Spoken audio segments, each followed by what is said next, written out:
ভালোবাসার এরকম আরো অনেক গল্প পেতে এক্ষুনি সাবস্ক্রাইব করুন আমাদের চ্যানেলটিকে এবং পাশে থাকা বেল আইকনটি প্রেস করে দিন। ধন্যবাদ।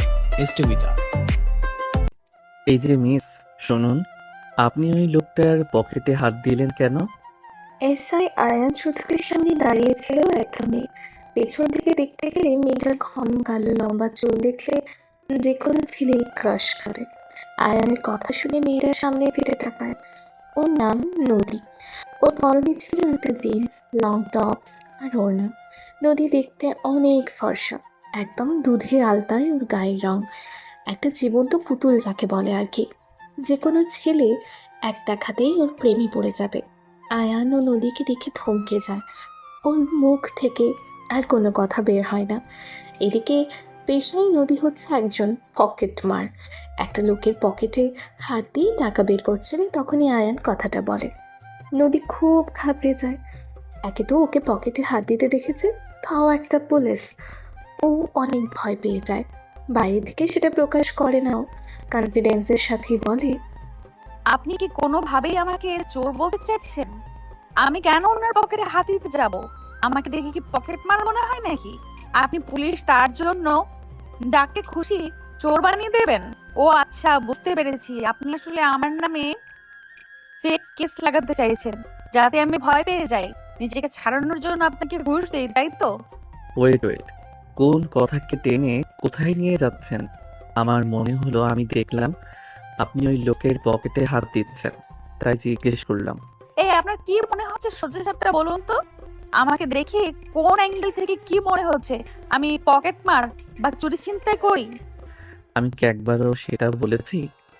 তো আপনার কথার মিনিংটা কি শুনি? আমি কেন একটা লোকের পকেটে হাত দেব? এটা তো পকেট মারতে কাজ, তাই না? আর এত ভিড়ের ভেতরে আপনি কি না কি দেখেছেন তার জন্য আমাকে পকেট দিলেন? আরে এত লোকের ভিড়ে আমার হাতটা ভুলে ওনার পকেটে লাগতেই পারে। তার মানে তো এই নয় যে আমি নদী চুরি করছিলাম। নিজের চোখের ডাক্তার দেখান, বুঝলেন? ওকে ফাইন, আই ওয়াজ রং। আমি হয়তো ভুল দেখছি। আবার হয়তো কি? আপনি ভুলই দেখেছেন। ওকে, আমি ভুল দেখেছি। নেক্সট টাইম কাউকে এইভাবে হ্যারাস করবেন না। কথাটা বলে নদী চলে যায়। আয়ান ওকে দেখতে থাকে পেছন থেকে। একজন কনস্টেবল পেছন থেকে এসে বলে, স্যার কি হয়েছে? আপনি ওই মেয়েকে ছেড়ে দিলেন যে? আমি এই সমস্ত দেখছি, ওই লোকটার পকেটে হাত দিতে গিয়েছিল। তুমি ভুল দেখেছিলে? না স্যার, আমি ভুল দেখিনি। নো মোর টক্স, চলো বনানীর দিকে টহলে যেতে হবে। আয়ান কনস্টেবলের মুখ কোনো মতে বন্ধ করে দিলেও একা একা হাসতে থাকে আর মনে মনে বলে, তোমার চোখ ভুল দেখলেও আমার চোখ ভুল দেখেনি। আমিও দেখেছি মিস নদী, আপনি ওই লোকটার পকেটে হাত দিয়েছিলেন চুরির উদ্দেশ্যে। আপনার ভাষায় যেটা হলো পকেট মারি। আপনি একজন কনফিডেন্ট পকেটমার মানতে হবে, কিন্তু আমার নজর ফাঁকি দেওয়া এত সহজ না। মানুষের পকেট থেকে টাকা চুরি করতে গিয়ে এই পুলিশ অফিসারের মনটাই চুরি করে নিয়ে গেলে তোমার সাথে চোর পুলিশের খেলা বেশ ভালোই জমবে। কথাগুলো নিজের মনে বলে আয়ান মেডে মেডে হাসতে থাকে। এদিকে আয়ানকে এইভাবে হাসতে দেখে কনস্টেবলটা মনে মনে বলে, এ কি স্যার, এমন পাগলের মতো হাসতেছেন কেন? ভূত দিল নাকি? যাকে ধরবো আমার কি, আমি আমার কাজ করি, ভূতের সাথে হাসতে থাকুন। এই বস, তোমাকে নাকি পুলিশে ধরেছিল? আরে দূর ঘটু, ওই পুচকি পুলিশ ধরবে আমাকে? ও কেন? ওর বাপের ক্ষমতাও নেই তোর বসকে ধরে। শালাকে এমন বলদ বানিয়েছি আর এমন প্যারেক দিয়েছি, এরপর থেকে দেখা হলে আমার থেকে 10 হাত দূরে থাকবে। বস, আমি শুনেছি এই নতুন পুলিশটা নাকি হেভি ডেঞ্জারাস। আয়ান চৌধুরী নাম। এই তো পরশুরাতে মামদকে তুলে নিয়ে গেছে, এমন হাত ডিগ্রি দিয়েছে শালা সোজা হয়ে দাঁড়াতে পারছে না। পুলিশ কি মামদো মানে? ওই মাদক ব্যবসায়ীটা নাকি? হ্যাঁ বস। ওই শালার ভয়ে আগের এসআইটা মিসইউ করতো, আর এই এসআই তুলে নিয়ে 3rd ডিগ্রি দিয়ে দিল। শালার দম আছে বলতে হবে। ভালোই হয়েছে ওই মামদোকে মেরেছে। এইসব মাদক ব্যবসায়ীদের সাথে এমনই করা উচিত। শালা হারাম ব্যবসা করে বেড়ায়, যুবক সমাজটাকে একদম ধ্বংস করে দিল শালা। একদম হারাম ব্যবসায়ীদের এইভাবেই প্যারেক দেওয়া উচিত। নদীর কথা শুনে ঘটু মুখ করে কুচকে বলে, আর আমরা যেটা করি সেটা বুঝি হারাম না? পকেটমারি করা কি হালাল নাকি? এসব ছোটখাটো বিষয় এর সাথে মাদক ব্যবসাকে মিলালে হয় নাকি? আমরা বড়লোকদের পকেট মেরে ওদের বিশাল সম্পদের সামান্য কামাই, এতে ওদের তেমন কোনো ক্ষতি হয় না, বুঝলি? বেশিরভাগ বড় লোকেরাই জাকাত দেয় না, তাদের পকেট মারলে সেই টাকা তো আমরা নেই, এতে ওদের জাকাত দেওয়া হয়ে যায়, এতে আল্লাহ পাপ দেয় না। তোমার এইসব সায়েন্স আমি বুঝি না। ওই পুলিশটার থেকে সাবধানে থেকো, বুঝলে? আরে ছাড় তো, ও আমার বালটাও ছিঁড়তে পারবে না, চাপ নিস না, চিল কর। কথাটা বলে নদী ওড়না নাচাতে নাচাতে নিজের বাসায় চলে যায়। নদীদের বাসা একটা একতলা বিল্ডিং, বেশ পুরনো। ওর দাদুর হাতে তৈরি করা। ওর বাবা একজন মুদি দোকানের মালিক। বাজারের মাঝে দোকান হওয়ায় বেশ ভালোই কেনা বেচা হয় ওদের। বাসার মেইন দরজা পেরোতেই একটা উড়ন্ত খুন্তি এসে নদীর কপালের কোনায় লাগে। আকস্মিক আক্রমণে নদী নিজেকে বাঁচানোর উপায় পায় না। কপালের কোনা কেটে গিয়ে রক্ত পড়তে থাকে। নদী হাত দিয়ে জায়গাটা চেপে ধরে, তখনই বাড়ির ভেতর থেকে রাগে গজরাতে গজরাতে একজন মহিলা বেরিয়ে আসেন। সম্পর্কে তিনি নদীর সৎমা। এসেছেন নবাবের ঝি? এই ফকিন্নির বাচ্চা, সারাদিন কোথায় ছিলি তুই? রান্না করতে হবে সেটা কি ভুলে গেছিস? তোর ছোট বোন আর বাপ কি গিলবে? আমি কি খাবো? সে সকালে বেরিয়েছিস, এখন আসছিস নাচতে নাচতে? কেন, আপনি কি পঙ্গু? হাত নেই সাথে, রান্না করতে পারেন না নাকি? তুই থাকতে আমি কেন রান্না করব?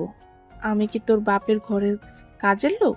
সেটা তো আমিও না, নিজের স্বামী সন্তানের জন্য রান্না করবেন, এতে কাজের লোক হওয়ার কি আছে? এই ফকিন্নির বাচ্চা, একদম চুপ কর। তুই থাকতে আমি কেন রান্না করব? আর কে কার সন্তান? তুই আর তোর বোন আমার সন্তান না? তোদের জন্য হাত পুড়িয়ে রান্না করার কোনো মানেই হয় না। আর ভুলে গেছিস তোকে আর তোর বোনকে কোন শর্তে এই বাড়িতে থাকতে দিয়েছি? ঘরের সব কাজ করবি তুই। এখন যদি তুই সেই শর্ত না মানিস তাহলে তোকে আর তোর বোনকে ধাক্কা দিয়ে এ বাড়ি থেকে বের করে দেব। Mind your language. আপনি কোন সাহসে আমাকে ফকিন্নি বলেন? ফকিন্নি কে সেটা ব্যবহারেই বোঝা যায়। আর আপনি কে আমাকে আমার বাড়ি থেকে বের করার? এই বাড়িটা আমার মায়ের ছিল, তাই এখন এই বাড়িতে সবচেয়ে বেশি অধিকার আমার বোন আর আমার। আর হ্যাঁ, আমার মনে আছে ছোটবেলায় আপনার দেওয়া শর্তে আমি রাজি হয়েছিলাম। কি বলুন তো, আমি নদী কথা দিয়ে কথা রাখতে জানি, তাই ঘরের সব কাজ করি। আপনার এই হুমকি ধামকিকে না আমি নদী ভয় পাই না। যত বড় মুখ না তত বড় কথা। কথাটা বলেই নদী সৎ মা এসে ওর গালে চড় মারতে যায়। নদী ওনার হাতটা শক্ত করে ধরে ফেলে আর বলে, একবার খুন্তি ছুঁড়ে কপাল কেটেছেন, রক্তও ঝরেছে, এখন আবার গায়ে হাত তোলার মতো ভুল করতে যাবেন না। এই যে দেখছেন আমার এই হাত, এটা না কাটতে কাটতে লোহার মতো শক্ত হয়ে গেছে। এর শক্তির সাথে আপনি পেরে উঠবেন না, তাই ব্যর্থ চেষ্টা করবেন না। আর হ্যাঁ, এরপরে কখনো আমার গায়ে হাত তুলতে আসলে সোজা জেলে পাঠাবো বলে দিলাম। আমি এখন সেই ছোট সহজ সরল নদী নেই, বাইরের জগৎটা খুব ভালো করে চিনি। নদীর কাছে অপমানিত হয়ে ওর সৎ মা নিজের ঘরে চলে যায়। যাওয়ার সময় মনে মনে বললেন, আজকে তোর বাপ আসুক, তারপর তোকে মজা দেখাবো। নদী নিজের রুমে যায়। সেখানে ওর ছোট বোন ঘুমিয়েছিল। ওর ছোট বোনের বয়স 16 বছর। ওর বোনের জন্মের সময় ওর মা মারা যায়। ওর বয়স ছিল তখন 10 বছর। ওর মা মারা যাওয়ার 2 মাসের মাথায় ওর বাবা দ্বিতীয় বিয়ে করেন।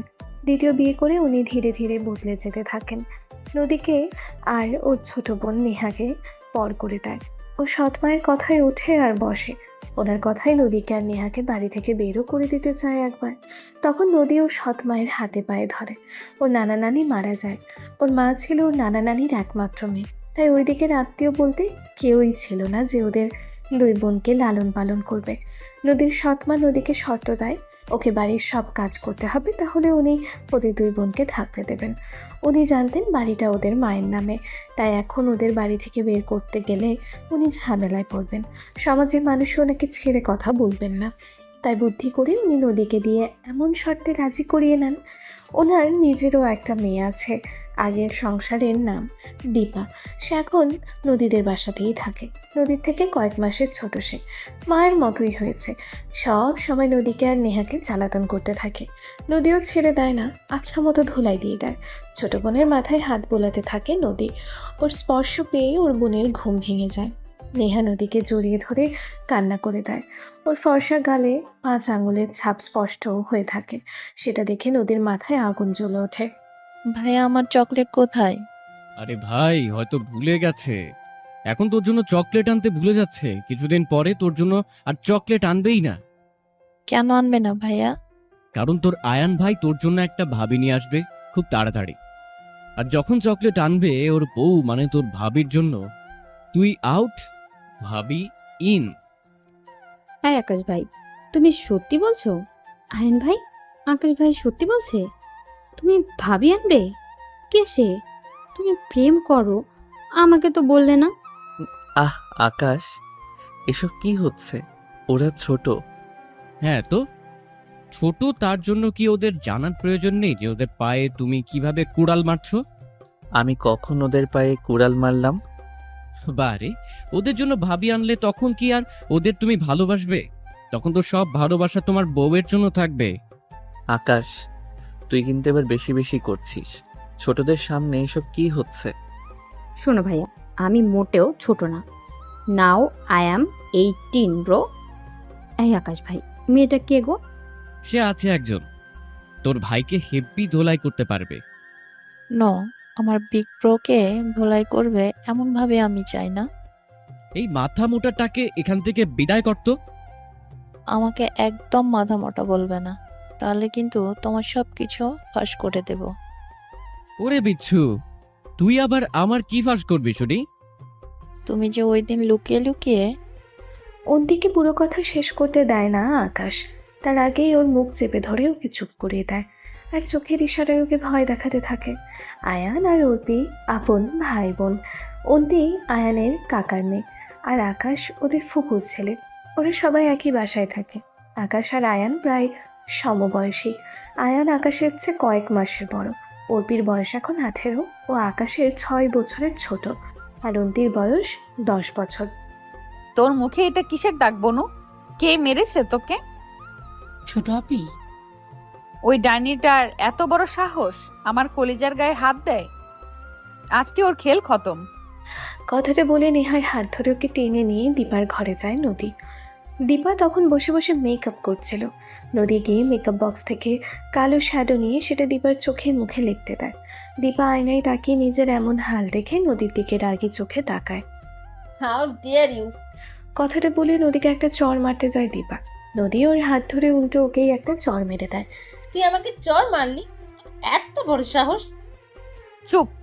তুই কোন সাহসে আমার বোনকে মেরেছিস? আমার বোনের গায়ে হাত দিতে বারণ করেছিলাম না তোকে? তাহলে কেন মারলি? বেশ করেছি, মেরেছি, আরো মারবো। না, মারবি না। এরপর মারলে এর থেকে খারাপ অবস্থা করব তোর। আজকে শুধু একটা দিলাম, এর পরের দিন এতগুলো দেব যে তোর চোয়ালের হাড় ভেঙে যাবে। দীপাকে ওয়ার্নিং দিয়ে নদী নেহাকে নিয়ে নিজের রুমে চলে যায়। নদী আর নেহা চলে যাওয়ার পরে দীপা নিজের ড্রেসিং টেবিলের সব মেকআপ নিচে ফেলে দেয়। ও মনে মনে নদীকে গালি দিতে থাকে। রাতে নদীর বাবা আসার পর ওর সৎমা আর দীপা তার সামনে নাটক শুরু করে দেয়। কিছু ঘন্টা পরে এই মেয়ে দুটো কে আয়ান? এরা তোমার সাথে কি করছে? আকাশ ভাই, এটা কি ভাবি যার কথা তুমি বলছিলে? হ্যাঁ, এটাই সেই মেয়ে। কিন্তু তোর ভাই হঠাৎ করে একে বিয়ে করে নিয়ে আসলো কেন, সেটাই তো বুঝতে পারছি না। বারে, তুই তো বলছিলে। বারে, তুমি তো বলছিলে ভাই আর ভাবি পছন্দ, একে অপরকে ভালোবেসে তাই বিয়ে করছে। এতে আবার না বোঝার কি আছে শুনি? আরে গবেট, তোর ভাই তোর ভাবিকে আজকেই প্রথম দেখেছে, আর প্রথম দেখাতেই তোর ভাবিকে পছন্দ করেছে। আমার ভাই বলে কথা, দেখছো? একদিনে মেয়ে পছন্দ করে তাকে পটিয়ে বিয়ে করে নিয়েছে। এসবের জন্য না যোগ্যতা লাগে। এই চুপ কর তো, নিশ্চয়ই কোনো ঘাপলা আছে, না হলে একদিনে এই মেয়ে পটে গেল। সকালেই তো ঝগড়া করলো, প্রথম দেখাতে ওর সাথে ঝগড়া করে আবার সেই দিনই ওর উপরে ইমপ্রেস হয়ে বিয়ে করবে। না না, কিছু তো একটা ঘাপলা আছেই। ওসব কোনো ঘাপলা টাপলা না, বুঝলে? আমার ভাই হ্যান্ডসাম, তাই ভাবি পড়তেছে। তোমার মতো হনুমান মুখও না ভাই। আমি হনুমান মুখ? অবশ্যই। না হলে সমবয়সী হয়ে আমার ভাই বউ নিয়ে চলে আসলো, তুমি একটা প্রেমিকা জোটাতে পারলে না? জোটাবো আর কি করে? সে তো আমায় দেখেও দেখে না। কিছু বললে? না। কি হলো আয়ান, তুমি আমার প্রশ্নের উত্তর দিচ্ছ না কেন? এই মেয়ে দুটো কে? ও নদী, আর ও হচ্ছে নদীর ছোট বোন নেহা। হ্যাঁ, তো ওরা এখানে কি করছে? বাবা, আমি নদীকে বিয়ে করেছি, ওকে ভালোবাসি আমি। তুই প্রেম করিস, আবার সেই মেয়েকে বিয়েও করে আনলি?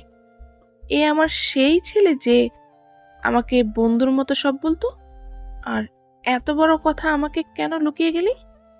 হ্যাঁ, সেটাই তো। কাকে না কাকে এভাবে বিয়ে করে নিয়ে আসলে এটা তো ঠিক না।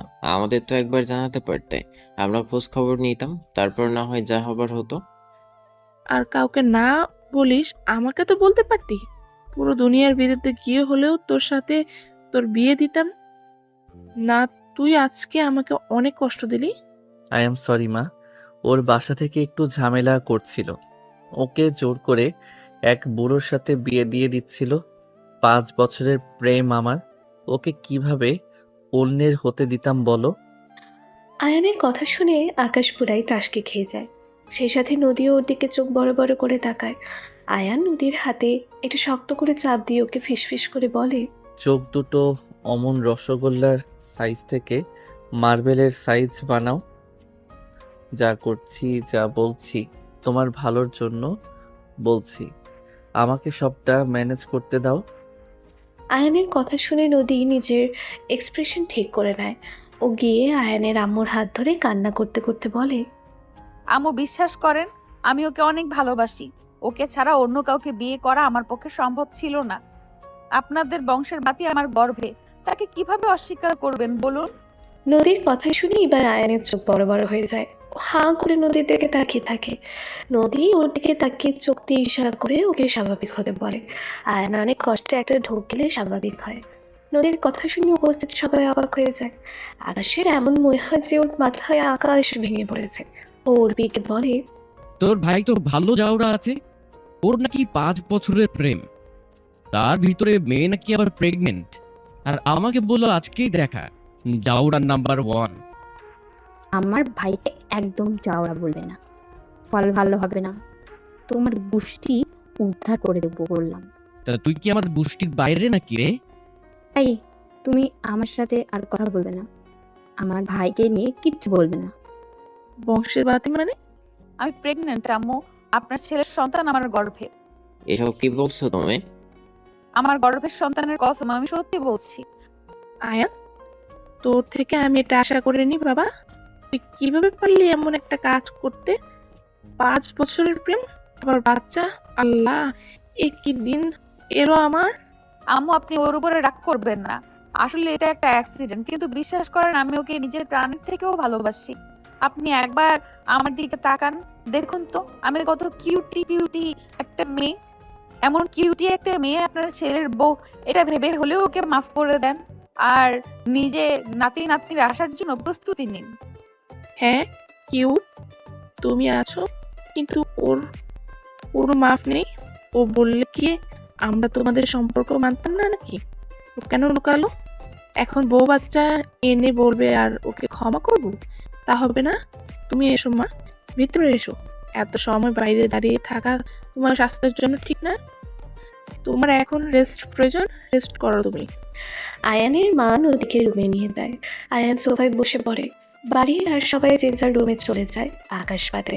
ও আয়ানের সামনে এক গ্লাস পানি নিয়ে এসে রেখে দাঁত কিরমির করতে করতে বলে, শালা নেমো খারাপ, ওই মেয়ের সাথে 5 বছর ধরে প্রেম চালিয়ে যাচ্ছিস, আমাকে একবার জানালেও না। আবার আকাম করে কয়েকদিন পরে বাচ্চার বাপ হবি। ছি ছি ছি রে ননি, ছি ছি ছি ছি রে ননি, ছি ছি ছি। তোকে ভাই বলতে আমার লজ্জা হচ্ছে। বিশ্বাস করো, আমি নির্দোষ। আমি এ ব্যাপারে আমি কিছুই জানি না। আমি কবে ওর সাথে রিলেশন করলাম, ওকে প্রেগনেন্ট করলাম, আমি জানি না। কোনো চুরি ধরা পড়ার পর বলেন না যে সে চুরি করেছে।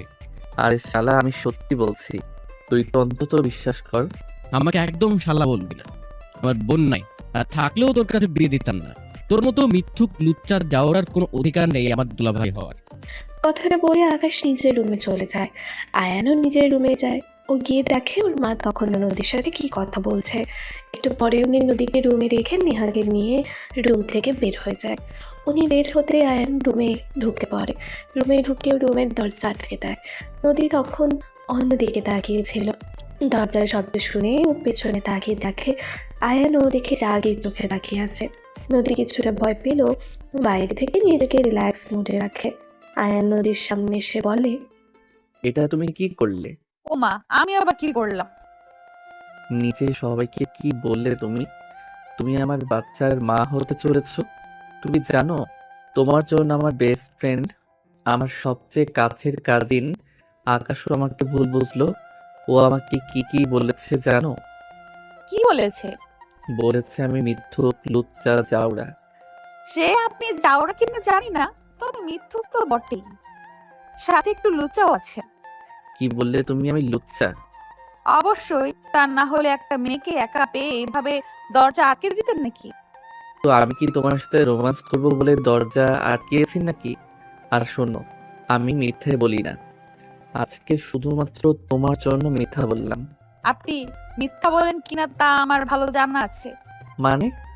আপনি তো একজন পুলিশ, আর পুলিশের থেকে বড় মিথ্যুক আর দুনিয়াতে নেই। পুলিশ হলে যে মিথ্যা বলতে হবে এটা তোমাকে কে বলেছে?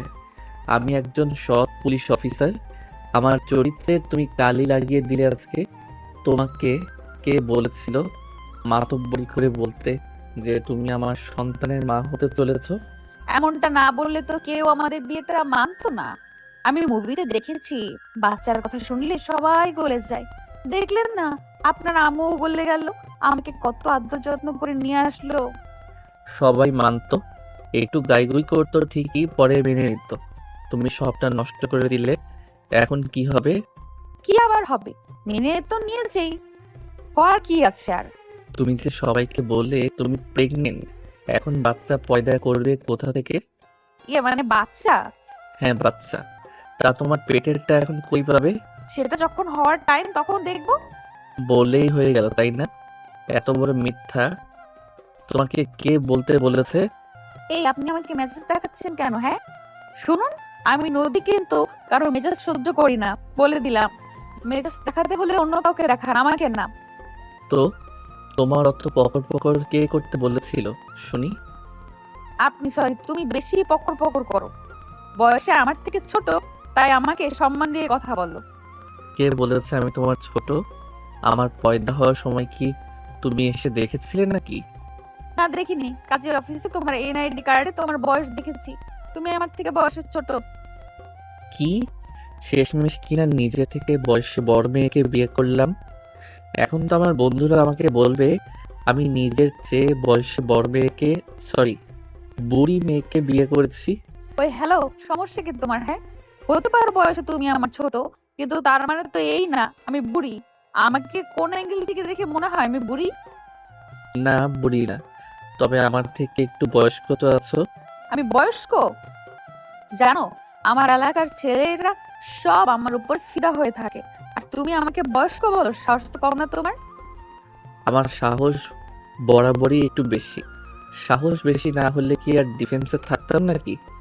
শুনুন, সাহস দেখাতে হলে বাইরে গিয়ে দেখাবেন। মনে রাখবেন, বর যতই বাঘ হোক, বউয়ের সামনে তাকে ভিজে বিড়াল হয়েই থাকতে হয়। নদীর কথা শুনে আয়ান নদীকে ঘোর লাগা দৃষ্টিতে তাকায়। তারপর ধীরে ধীরে নদীর দিকে এগোতে থাকে। আয়ানকে এগোতে দেখে নদী একটু ঘাবড়ে যায়। তুমি এইভাবে আমার দিকে হা করে তাকিয়ে আছো কেন? আয়ান ওর কথাকে কোনো পাত্তা না দিয়ে ওর দিকে এগোতে থাকে। নদী প্রথমে ঘাবড়ে গেলেও এবারে রাগ হয় ওর। ও আয়ানের বুকে দুই হাত দিয়ে জোরে ধাক্কা দিয়ে ওকে নিচের থেকে দূরে সরিয়ে বলে, তোমার বন্ধু মানে কালদিন ঠিকই বলেছে, তুমি আসলে একটা লুচ্চা, সেটা ভণ্ড কোথাকার। আমার ধারে কাছেও আসলে তোমার অবস্থা খারাপ করে দেবো, বুঝলে? ও আচ্ছা তাই নাকি? তা কি করবে শুনি? আমি ক্যারেক্টার জানি, তোমার সোনার বাংলা ইন্নালিল্লাহ করে দেবো একদম। নদীর কথা শুনে আয়ান বিষম খায়। আতঙ্কিত চোখে নদীর দিকে তাকিয়ে বলে, নিজের বউকে ছোঁয়ার অপরাধে এমন শাস্তি? এটাও সম্ভব? এমন আইন আমি মানি না। শেষমেশ আমার সবচেয়ে মূল্যবান সম্পদে হাত। আইনের রক্ষককে তুমি আইন ভঙ্গের হুমকি দাও, তোমার ভয় লাগে না? এই যে আমাকে থ্রেট দিলে, এর জন্য তোমাকে অ্যারেস্ট করতে পারি, জানো? আর তুমি যে আইন ভঙ্গ করতে চাইছো, একজন পুলিশ হয়ে একটা সহজ সরল নিরীহ মেয়ের ইজ্জত লুটতে চাইছো, তার বেলায় দেবো নাকি তোমার নামে গিয়ে কেস ঠুকে? কিয়া সিন হ্যাঁ, পুলিশকে তুমি কেসের ভয় দেখাও। তোমার কাছে কি প্রমাণ আছে আমি তোমার ইজ্জত লুটতে চেয়েছি? প্রমাণ আমি নিজে। এমন সহজ সরল একটা মেয়ে গিয়ে যদি বললি তুমি আমার ইজ্জত লুটতে চেয়েছো, কেউ সেটা চোখ বন্ধ করে মেনে নিবে? ওয়েট, এখানে সরল সোজাটা কে? কেন আমি? তুমি যদি সরল সহজ হও, তাহলে সরল সহজ মেয়েগুলো লজ্জা পাবে। তুমি আমাকে অপমান করলে। তোমার মান আছে বুঝি? এবার একটু বেশি বেশি হয়ে যাচ্ছে না? কি বেশি হচ্ছে? তুমি আমাকে এইভাবে বলতে পারো না। বলে তো ফেলেছি, এখন কি করবে শুনি। দাঁড়াও, তোমাকে মজা দেখাচ্ছি। কথাটা বলে নদী আয়নের দিকে এগোতে থাকে। হাঁটতে গিয়ে উঠোনের পা থেকে নদী পড়ে যেতে নেয়। পড়ার সময় সামনে কিছু না পেয়ে আয়নের শরীরের কলার টেনে ধরে। নদীর সাথে সাথে আয়ানও পড়ে যায়। নদী গিয়ে সোফায় পড়ে আর আয়ান ওর ওপর গিয়ে পড়ে। ভয় নদী চোখ বন্ধ করে নেয়। আয়ান এক দৃষ্টিতে নদীকে দেখতে থাকে। নদীর চোখের উপরে কিছু চুল এসে পড়েছিল। আয়ান ভুল দিয়ে সেগুলো সরিয়ে দেয়। নদীর সাথে সাথে চোখ মেলে তাকায়। আয়ান হুট করে নদীর ঠোঁটে কিস করে দেয়। আয়ানের হুট করে কিস করায় নদী অবাক হয়ে যায়। ওর চোখ দুটো রসগোল্লার মতো হয়ে যায়। কিছু সময় পরে নদীও ফিলে চলে আসে। ও নিজেও আয়ানের ঠোঁটে কিস করতে থাকে। পুরো 7 মিনিট পরে আয়ান নদীর ঠোঁট ছাড়ে। আয়ান সরে যাওয়ার পরে নদীও স্বাভাবিক হয়ে যায়। একটু আগে কি হলো সেটা মনে করে নদী উঠে দাঁড়িয়ে নিজের ঠোঁট 2 হাত দিয়ে ধরে আয়ানের দিকে চোখ বড় বড় করে তাকায়। আয়ান নদীর চোখের দিকে তাকিয়ে নিজেকে সামলাতে পারে না। নদীর আগে কণ্ঠে আয়ানকে বলতে যায়, এটা তুমি কি করলে? আমাদের বিয়ের শর্ত কি তুমি ভুলে গেছো? আয়ান কোনো উত্তর দেয় না। ও এক মোহে নদীর দিকে তাকিয়ে থাকে। হুট করে নদীর সামনে এসে কোমর জড়িয়ে ধরে এক হাত দিয়ে, আর এক হাত নদীর মাথার পেছনে দিয়ে নদীর মুখটা নিজের কাছাকাছি এনে নদীর কানে ফিস ফিস করে বলে, কখন কি কথা হয়েছিল ভুলে যাও, ফরগেট এভরিথিং। এখন কি হতে চলেছে সেটা নিয়ে ভাবো। I need you right now. আমার এখন তোমাকে লাগলে I need you deeply. Please don't disturb me, না হলে আইনের রক্ষক হয়ে আমাকে আইন ভাঙতে হবে। I am not a criminal. আমি আইন ভাঙতে চাই না। So cooperate with me, otherwise একদম চুপ থাকো। আমাকে আমার কাজ করতে দাও। ভুলেও আমাকে আটকানোর বা পালাবার চেষ্টা করো না। ইউ নো না, আইনের হাত অনেক লম্বা। আয়ানের কথার ধরন শুনে নদী নিজের কেমন সম্মোহিত হয়ে যায়। ও আয়ানকে বাধাও দেয় না, কিছু বলেও না। আয়ান নদীর ঘাড়ে কেস করতে থাকে। তারপর নদীকে কোলে তুলে নিয়ে বিছানায় শুইয়ে দেয়। নদীকে নিজের স্পর্শে পাগল করে দিতে থাকে আয়ান। ভালোবাসা, লজ্জা, ব্যথা সব কিছুর মাঝে নদী একাকার হয়ে যায়। নদী আয়ানের বুকেই ঘুমিয়ে পড়ে। আয়ানও ক্লান্ত হয়ে ঘুমিয়ে পড়ে। পরের দিন সকালে নদীর ঘুম ভেঙে যায়। ঘুম থেকে উঠে নিজেকে আয়ানের বুকে রেখে নদী ঝটকা খায়। তারপর ওর একটু আগের ঘটনা মনে পড়ে। ও নিজেকে নিজেই বলে, আই হাই, এই শালা আমার সর্বস্ব লুটে নিয়ে গেল। এখন আমার কি হবে? আমাকে কে বিয়ে করবে? শালা পুলিশের বাচ্চা, তুই আমার ইজ্জত লুটে নিলি। মনে যাচ্ছে তোর টুনটুনি কেটে দেই। আর আমার এবার কি হয়েছিল? আমি কেন ওকে আটকালাম না? কেমন রোবটের মতো ওর তালে তালে মিলিয়ে গেলাম। মেনু লুট লাগায়া আমি এখন নিচে গিয়ে সবাইকে বলবো ওই পুলিশের বাচ্চা আমাকে হ্যারাস করেছে, আমার ইজ্জতের ফালুদা বানিয়েছে। থু, সে তুমি বলতেই পারো, কিন্তু কেউ বিশ্বাস করবে তো? থু, থু, থু, থু, থু, থু। তুমি আমার মনের কথা শুনলে কিভাবে? মনে মনে কথা বললে সেটার সাউন্ড যদি মাইকে গান বাজানোর মতো হয়, তাহলে শুনতে তো পারবোই। এত কুল সেজন্য না। আমি এক্ষুনি নিচে যাব আর গিয়ে তোমার কুকর্মের কথা সবাইকে বলবো। তুমি যে আমার সাথে নোংরামি করেছো সেটা সবাই জানবে এখন। যাও বলো। একটা হ্যান্ড বাইক এনে দেবো নাকি সুইটহার্ট? আচ্ছা, তুমি না আমার প্রেম করে বিয়ে করা বউ, আমার বাচ্চা তোমার গর্ভে, তাহলে আমাদের ভিতরে সবকিছু তো আরো আগেই হয়ে গেছে, তাই না? এখন তুমি যদি নিজেকে সবার সামনে হাসির পাত্র বানাতে চাও, তো গিয়ে বলে দাও একটু আগে কি হয়েছে। তুমি আমার সাথে এমন করতে পারো না।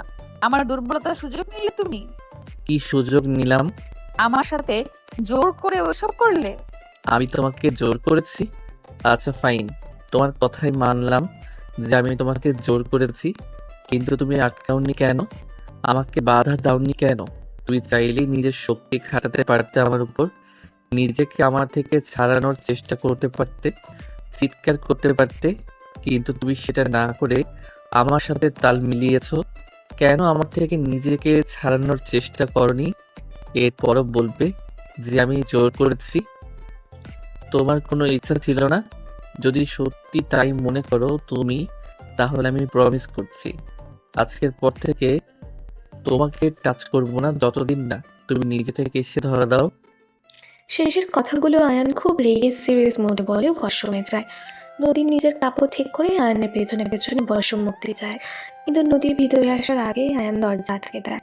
আয়ান জোরে দেয়ালে একটা ঘুষি মারে। নদীর দরজার বাইরে থেকে সেটা শুনতে পায়। ঘুষির শব্দে নদী কেঁপে ওঠে। ও নিজেকে নিজে বলে, যাক বাবা, ওই পুলিশের কি মাথায় তার কেটে গেল নাকি?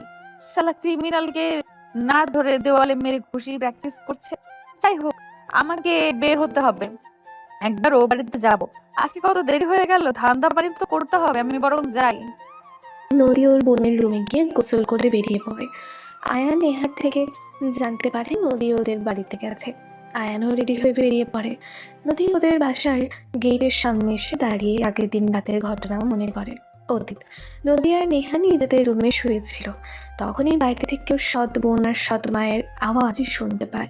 ওরা দুজন নদীর নামে নালিশ করেছিল ওর বাবার কাছে। এই মেয়ে অতিরিক্ত বার বেড়েছো, আমাকে হুমকি দে।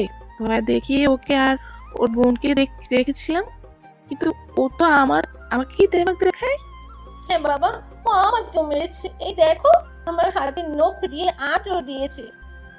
আপু, তুমি কখন ওর হাতে আচার দিলে? দেখছো কি মিথ্যা বলে? আরে বলতে দে তো, বললে আমার ঘোড়ার ডিম হবে, হয়তো দুটো চড় থাপ্পড় খাবো। আজকে থেকে হয় ও থাকবে, না হয় আমি থাকবো এই বাড়িতে। ওর সাহসটা একবার চিন্তা করো। ও আমাকে বলে আমাকে মারবে। আজকে আমার দিকে কোনটি ছুঁড়ে মেরেছিল, একটুর জন্য লাগেনি? আপনি এত মিথ্যুক কেন বলুন তো? আমি আপনার দিকে খুন্তি ছুড়ছি নাকি? নদীর কথা শেষ করার আগেই ওর বাবা ওর গালে চড় মারে। নদী ওর বাবার দিকে তাকায়। ওর চেহারায় কোনো অনুভূতি ছিল না। এর আগে ওর বাবা ওর সৎ মায়ের কথায় ওকে মেরেছে। তুই একদম চুপ করে থাকবি। সাপের পাঁচ পা দেখেছিস নাকি? তোর সাহস কত বড়! আমার স্ত্রীকে মারতেছিস, আমার মেয়েকে মারিস? উনি তোমার স্ত্রী, ও তোমার মেয়ে, তাহলে আমরা দুজন কে বাবা? আমরা কে হই তোমার? আমরা দুজন তো তোমার সন্তান। কখনো আমাদের কথাটাও একটু মানো, একটু বিশ্বাস করো। ওনাদের সাথে আমাদের তো কোনো শত্রুতা নেই, তাহলে আমরা কেন শুধু শুধু ওনার পেছনে লাগতে যাব? আচ্ছা বাবা, তুমি তো এমন ছিলে না। মা বেঁচে থাকতে আমরা দুজন তোমার কাছে রাজকন্যা ছিলাম। সে তুমি কেন এভাবে বদলে গেলে বলো তো? মা মারা যাওয়ার পরে তোমার এত পরিবর্তন কেন হলো জানো? তোমার এই সো কল্ড বউ আর মেয়ে আমাদের দুই বোনকে কত অত্যাচার করে, তুমি কিভাবে জানবে? জানো? কখনো তো জানার চেষ্টা করনি। আচ্ছা সত্যি করে বলো তো, আমরা তো তোমার আপন মেয়ে তো, নাকি কুড়িয়ে পেয়েছিলে আমাদের? আমাদের প্রতি তোমার কোনো মায়া টান কাজ করে না? বাবা মা মারা গেলে সে এতিম হয়, আর তার আপন বলতে কেউ থাকে না, কিন্তু আমাদের তো বাবা বেঁচে থেকেও থাকার না থাকার মতো। তুমি এত বদলে গেলে কেন বাবা? তুমি যে ওনার কথা বিশ্বাস করে আমাকে মারলে, আমি নাকি ওনার দিকে খুন্তি ছুঁড়ে মেরেছি, কিন্তু দেখো আমি এমন কিছু করিনি। উনি আমার কপালে খুন্তি ছুঁড়ে মেরেছে, এই দেখো আমার কপাল কেটে গেছে তার জন্য। আর ও যা বললো আমি ওকে মেরেছি, এটা সত্যি কথা, কিন্তু কেন মেরেছি জানো? এই দেখো নেহার ফর্সা গালটায় এখনো 5 আঙ্গুলের ছাপ স্পষ্ট। কতটা কষ্ট দিয়েছে ও নেহাকে বিনা কারণে। এবার তুমি বলো আমাদের দুই বোনের দোষটা কোথায়? চুপ কর, তুই একদম মিথ্যা বলবি না। ওদের তো খেয়ে কাজ নেই, বিনা কারণে তোদের মারবে। এত মিথ্যা কথা কোথা থেকে শিখেছিস? হ্যাঁ, তোর মা নিজে তো মরেছে, কিন্তু দুইটা বেয়াদবকে রেখে গেছে, ঠিক মতো শিক্ষা দিতে পারেনি। সবাই ঠিকই বলে মা মারা গেলে বাবা হয় তালই, বাবা আর বাবা থাকে না। তুমি আসলে আমাদের বাবা হওয়ার যোগ্যতাটাই রাখো না। বাবা নামের কলঙ্ক তুমি। আমার মৃত মায়ের নামে এতগুলো বাজে কথা বলতে লজ্জা লাগলো না তোমার? আমরা দুই বোনও মায়ের সাথে চলে গেলে বুঝছি খুশি হতে তুমি। আজকে থেকে আমি জানবো আমার মা না, আমার মায়ের সাথে আমার বাবাও মৃত। নদী তোর অনেকবার বেড়েছে তাই না? যা বের হ আমার বাসা থেকে। তোদের মতো দুজনকে এতদিন দরদ দেখিয়ে এই বাড়িতে রাখাটাই আমার ভুল হয়েছে। বেরিয়ে যা আমার বাসা থেকে। দীপা, ওদের যা যা কাপড় আছে সব দিয়ে ওদেরকে বের করে দে। কোনো দরকার নেই, আমরা নিজেরাই চলে যাচ্ছি। তবে একটা কথা শুনে রাখো, আমি আবার ফেরত আসবো, আর তখন তোমাদের সবাইকে দেখে নেব। নদী আর নেহা ওই সময় বাড়ি থেকে বেরিয়ে যায়। তারপর রাস্তায় এক লোকের পকেট থেকে মানিব্যাগ নিতে যাওয়ার সময় আয়ান ওকে হাতের নাতে ধরে। তখন তো খুব অভিনয় করছিলে। কি ভেবেছেন আমি বুঝতে পারিনি? আপনি পকেট মারছিলেন, আমি সব বুঝেছি। তাও চুপ ছিলাম কারণ তখন প্রমাণ ছিল না। কিন্তু এবার কি হবে? তুমি ধরা পড়ে গেছো। আপনি আমাকে অ্যারেস্ট করতে চাইলে করুন, কিন্তু আমার ছোট বোনটাকে তার আগে একটা সেফ কোথাও পাঠানোর ব্যবস্থা করুন। ওকে কোনো অনাথ আশ্রমে থাকার ব্যবস্থা করুন প্লিজ। আমি তাহলে আমার সব দোষ স্বীকার করে নেব। আপু, আমি তোমাকে ছাড়া কিভাবে থাকবো? 1 মিনিট, ওকে অনাথ আশ্রমে কেন পাঠাবো? আপনার বাবা মা কোথায়? আমার মা মৃত আর বাবা থেকেও নেই। মানে? নদী আয়ানকে সব খুলে বলে। আয়নের মন খারাপ হয়ে যায়। ও নদীকে জিজ্ঞেস করে, এখন তাহলে তোমরা দুইজন কোথায় যাবে? কোথায় আর যাব? আমি জেলে আর ও অনাথ আশ্রমে। আমার কাছে একটা উপায় আছে, তাতে করে তোমাকে জেলে যেতে হবে না, আর না তো ওকে অনাথ আশ্রমে যেতে হবে। কি উপায়? তুমি আরো আমার সাথে আমার বাসায় চলো। আপনি কি পাগল হয়ে গেছেন? আমরা আপনার সাথে কোন পরিচয়ে যাব? কেন যাব? আপনার বাসার লোকজন যখন প্রশ্ন করবে আমরা কে, কেন এসেছি, তখন কি জবাব দেবেন? কোন পরিচয়ে আমাদের নিয়ে যাবেন? তুমি যদি রাগ না করে একটা কথা বলতাম। হ্যাঁ বলুন। আমি তোমাকে বিয়ে করতে চাই। দেখো, বিয়ে করে তোমাকে নিয়ে গেলে কেউ আর কোনো প্রশ্ন করতে পারবে না, আর তোমাকে নিজের বোনের থেকে আলাদাও হতে হবে না, ওর সাথেই থাকতে পারবে। তুমি ছাড়া ওর আর তো কেউ নেই। এত ছোট বয়সে পুরো পরিবার থেকে আলাদা হয়ে অনাথ আশ্রমে বড় হবে কিভাবে ও? বাইরের জগৎটা যে কতটা খারাপ সেটা তো তুমি জানো। এই শালার পুলিশ, আপনার মতলব তো ভালো ঠেকছে না। আপনি প্রথমে আমাকে পকেট মারির সময় হাতে নাতে ধরলেন, অ্যারেস্টও করতে গেলেন, এখন ক্রিমিনালকে অ্যারেস্ট না করে এখন বিয়ে করতে চাইছেন। আপনার উদ্দেশ্যটা কি বলুন তো? আমার দুর্বলতার সুযোগ নিয়ে আমাকে বিয়ে করতে চাইছেন কেন? একজন পুলিশ হয়ে একজন পকেট মারকে বিয়ে করতে চাওয়ার কারণ কি? হ্যাঁ, দেশকে পকেট মার মুক্ত করা। মানে? আমি তোমাকে এমনি এমনি বিয়ে করব না, তার বদলে তোমাকেও কিছু করতে হবে। কি করতে হবে? তোমাকে পকেট মারা ছাড়তে হবে। তা এইভাবে বিয়ে করে কতজন পকেট মারকে ছাড়িয়েছেন? আস্তাগফিরুল্লাহ, এসব কি বলো? অন্যদের কেন বিয়ে করতে যাব? না মানে, দেশকে পকেট মার মুক্ত করতে তো আমাকে বিয়ে করতে চাচ্ছেন, তাহলে অন্যদেরও নিশ্চয়ই বিয়ে করে পকেট মার ছাড়াবেন। আরে না, তুমি আর তারা তো আলাদা। কেন আলাদা? মশকরা হচ্ছে আমার সাথে, তাই না? আপনি আমাকে বিয়ে করতে চাইছেন, সত্যি করে বলুন। যেটা বললাম ওটাই কারণ, বিশ্বাস করলে করো, না হলে নাই। বিয়ে করলে করবার, নয়তো জেলে যাবা, আর তোমার বোন অনাথ আশ্রমে। তুমি ভেবে দেখো, নিজের বোনকে একটা সুন্দর জীবন দেবে নাকি না? আমি চাই না। ছোট থেকে আমি যেমন মানুষের অবহেলা পেয়ে বড় হয়েছি, আমার বোনও তেমন হোক। ওকে এতদিন আমি বুকে আগলে বড় করেছি, তাই এখনো যখন আমার কাছে অপশন আছে আমার বোনকে ভালো রাখার, আগলে রাখার, তখন আমি সেটাই করব। গুড গার্ল, চলো, সামনেই কাজী অফিস আছে, ফরজ কাজটা সেরে নেই। নিজের বোনের কথা চিন্তা করে নদী আয়ানকে বিয়ে করে নেয়। এত সময় নদী অতীতের কথাই ভাবছিল। বর্তমানে ও ওদের বাসার গেটের সামনে দাঁড়িয়েছিল। ও বাড়ির গেটের ভিতরে ঢোকে। দীপা কি একটা কাজে বাইরে আসছিল। নদীকে দেখেও রেগে যায়। নদীর দিকে তেড়ে এসে চর মারতে নেয় আর বলে, তোর সাহস তো কম না, তুই এই বাড়িতে পা রাখিস? নদী দীপার হাত ধরে ফেলে। উল্টো নিজেই দীপাকে এক চর মারে আর বলে, মনে হচ্ছে তুই আগের দিনের চরের কথা ভুলে গেছিস, তাই আবারও মারলাম মনে করিয়ে দেওয়ার জন্য। তোর এত সাহস, আবারও আমাকে চর মারিস? দাঁড়া, তোকে মজা দেখাচ্ছি। মা, মা, এদিকে এসো। এমন ষাঁড়ের মতো চেঁচিয়ে ম্যামে করছিস কেন? একে ও এখানে কি করছে? এই, তুই এ বাড়িতে কেন এসেছিস? শুধু আসেনি, আমাকে চরও মেরেছে। কি ওর এত বড় সাহস?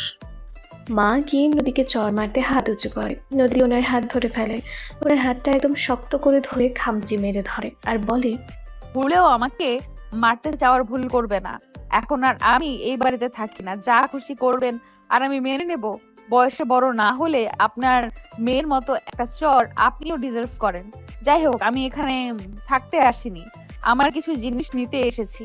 আমাকে আমার কাজ করে চলে যেতে দিন, না হলে এইবার আর বড় ছোট মানবো না। কথাটা বলে নদী ওর সৎ মায়ের হাত ছেড়ে দেয়। ওর নখের আঁচড় লেগে ওর সৎ মায়ের হাত সামান্য ছিলে গেছে। দীপা, ওর মা, রাগী চোখে নদীর দিকে তাকায়, কিন্তু নদী ওনাদের পাত্তা না দিয়ে ভিতরে নিজের রুমে চলে যায়। নদীর বাবা তখন বাসায় ছিল না, উনি দোকানে ছিল। নদীর সৎ মা গিয়ে কল দিয়ে ওনাকে বাসায় আসতে বলে। আয়ানও নদীদের বাসাতে আসার জন্য রওনা দেয়। আকাশকে সাথে আনতে গিয়ে ওর দেরি হচ্ছিল। এই সাত সকালবেলায় ঘুম ভাঙিয়ে কই নিয়ে যাচ্ছিস শালা?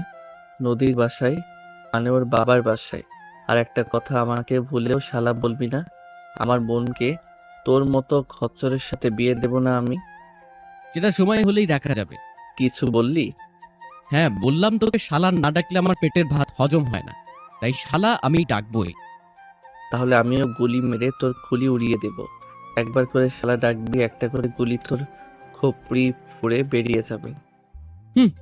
2 দিন যাক, তোর বোনটাকে শুধু পটিয়ে নি, তারপর দেখবো কে কার খুলি ওড়ায়। মেয়ে মানুষের মতো কি এত ফুসুর ফাসুর করিস?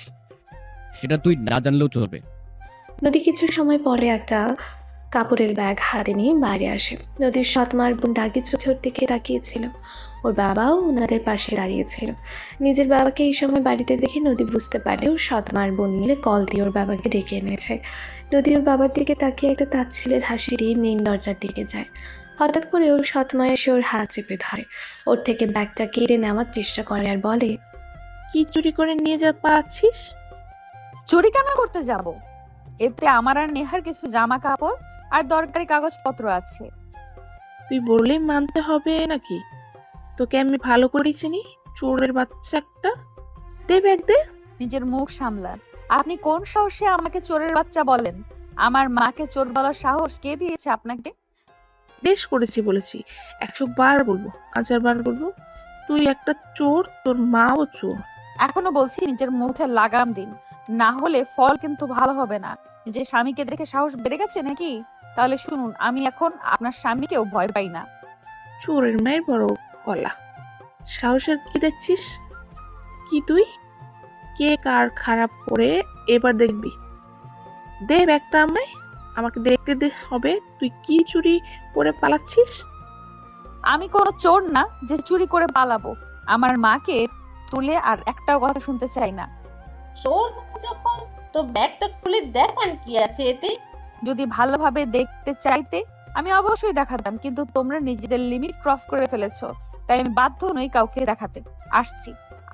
কথাটা বলে নদী আবারও চলে যেতে নেয়। ওর সৎমা ওর হাত টেনে ধরে। এতক্ষণ অনেক চ্যাটাং চ্যাটাং কথাও শুনেছি, ভালো কথায় কাজ হবে না তো? ঠিক আছে, দাঁড়া, তোকে মজা দেখাচ্ছি। কথাটা বলে উনি নদীকে আবারও চড় মারতে যায়। নদী আগে থেকেই টের পেয়েছিল এমনই কিছু হবে। ওর সৎমায়ের হাত ধরে ফেলে। পারো, আপনি কি ভুলে গেছেন আমি ওই সময় কি বলেছিলাম? আপনার স্বামী উপস্থিত আছে, তার জন্য ভাববেন না ছাড় পাবেন। এক্সেস হলে এবার কিন্তু বড় ছোট মানবো না। নদীর কথা শুনে দীপা রেগে গিয়ে পাশে থাকা একটা ফুলদানি ওর দিকে ছুঁড়ে মারে। আকস্মিক আক্রমণ নদী বুঝে উঠতে পারে না, তার আগে ফুলদানি এসে ওর কপালে লেগে ওর কপাল কেটে যায়। ও নিজের কপালে এক হাত চেপে ধরে। নদীর সৎমা সুযোগ বুঝে নদীকে ধাক্কা দেয় ফেলে দেওয়ার জন্য। নদী তাল সামলাতে না পেরে পড়ে যেতে নেয়, তার আগে আয়ান এসে ওকে ধরে। নদীর সামনের দিকে ঝুঁকে পড়তে নেয়। আয়ান এসে নিজের সাথে ওকে জড়িয়ে নেয়। নদীকে সজ্জা করে ওর কপালে রক্ত দেখে আয়ান রেগে যায়। ও রেগে বলে, কি হচ্ছে এটা কি এখানে এসব? কিছু না তো স্যার, আমাদের পারিবারিক বিষয় এটা। কেমন পারিবারিক বিষয়ে যে ওর কপাল থেকে রক্ত পড়ছে? ওটা ওদের বেয়াদবির শাস্তি। আর তাছাড়া আপনি পুলিশ, বাইরে গিয়ে নিজের কাজ করুন। আমাদের পারিবারিক ব্যাপারে আপনাকে নাক গলাতে কে বলেছে? ও আমার মেয়ে, ওর রক্ত পড়ছে না হচ্ছে সেটা আমি বুঝে নিব, তোমাকে ভাবতে হবে না। ও তাই নাকি? আপনার তো মশাই সাহস অনেক, পুলিশের সাথে উঁচু গলায় কথা বলছেন। তো ও না হয় আপনার মেয়ে, কিন্তু আপনি কি জানেন আমি ওর কে? তুমি আবার ওর কে হবে? আরে বাবা, বোঝো না কে আবার হবে? তোমার মেয়ের নাক জুটিয়ে নিয়েছে, সেটাও বোঝো না? এই মেয়ে, চড়িয়ে তোমার দাঁত ফেলে দেব একদম। একজন অন ডিউটি পুলিশ অফিসারকে কি বলছো এসব? মানহানির মামলায় জেলে ঢুকাবো নাকি? দে ভাই দে, এই শাকচুন্নিকে গারদে ঢুকিয়ে দে। না না স্যার, ও আসলে এভাবে বলতে চাইনি।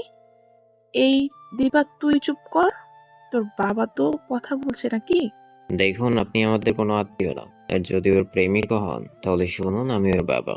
আমার মেয়েকে আমি শাসন করব, এতে নাক গলানোর অধিকার আপনার নেই। ওর হাজবেন্ডের তো নিশ্চয়ই আছে নাকি? হাজবেন্ড? ওর আবার হাজবেন্ডকে? আমি আমি ওর হাজবেন্ড, ও আমার বিয়ে করা বউ। কি? হ্যাঁ, আপনার মেয়ে আমার বিয়ে করা বউ। যেদিন রাতে আপনার মেয়েকে বাড়ি থেকে বের করে দিয়েছিলেন, একবার এটা জানার চেষ্টা করেননি মেয়েটা সারা রাত কোথায় ছিল? সেই রাতেই আমি ওকে বিয়ে করেছি। কেমন বাবা আপনি, যে নিজের দুইটা মেয়েকে রাতের বেলা বাড়ি থেকে বের করে দেন? তখন একবারও ভেবেছিলেন অত রাতে ওরা দুই বোন কোথায় যাবে? রাত বিরাতে যদি কোনো বিপদ হয়, কে বাঁচাবে ওদের? আর এখন এসেছেন বাবার নামে শাসন করতে। তুমি ওর হাজবেন্ড? মানে সত্যি? হ্যাঁ সত্যি। কেন বিশ্বাস হচ্ছে না? নদী, তুমি বলো তো এদের আমি তোমার কে? উনি আমার হাজবেন্ড। নদীর মুখে হাজবেন্ড শুনে বাবা মা দীপা তিনজনই অবাক হয়ে যায়। আয়ান নদীকে নিজের দিকে ঘুরিয়ে ওর কপালের কাছে হাত রেখে বলে, অনেক ব্যথা করছে। এটা কে করেছে বলো আমায়? আই সোয়ার তার অবস্থা নাজেহাল করে ছাড়বো আমি। আয়ানের কথা শুনে দীপা ভয়ে ওর বাবার পিছনে গিয়ে লুকায়। ওর মা বাবাও ভয় পায়, কিন্তু দীপাকে বাঁচাতে ওর বাবা বলে, দেখো, যেটা হয়েছে সেটা ওর দোষে হয়েছে। ও আমার মেয়ে, তাই আমি ওকে শাসন করেছি। অতিরিক্ত বেয়াদব হয়ে গেছিল, তাই এই ফল পেয়েছে। আপনি যে কেমন বাবা তার নমুনা আমি ওই দিন রাতেই পেয়েছি। যাই হোক, যদি বলেন বাবা হয়ে শাসন করেছেন তাহলে শুনুন, কাউকে এভাবে আঘাত করে তার শরীর থেকে রক্ত ঝরানোকে শাসন বলে না। আর এইভাবে গায়ে হাত তুলে শাসন করার অধিকার আপনার এখন নেই। তুমি চুপ করো। বাবার মতে এটা আমাদের পারিবারিক বিষয়, তাই আমাকে কথাটা বলতে দাও। নদীকে নিজের পক্ষে কথা বলতে দেখে ওর বাবা আয়ানের দিকে তাকিয়ে একটা তাচ্ছিল্যের হাসি দেয়, যেন হাসির মাধ্যমে আয়ানকে নিজের জয় আর আয়ানের পরাজয় চোখে আঙুল দিয়ে বুঝিয়ে দিতে চাইছে।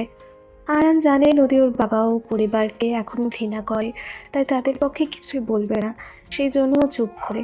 নদী ওর বাবার দিকে তাকিয়ে বলে, তো আপনার মতে ভুল, দোষ সব আমার, তাই তো?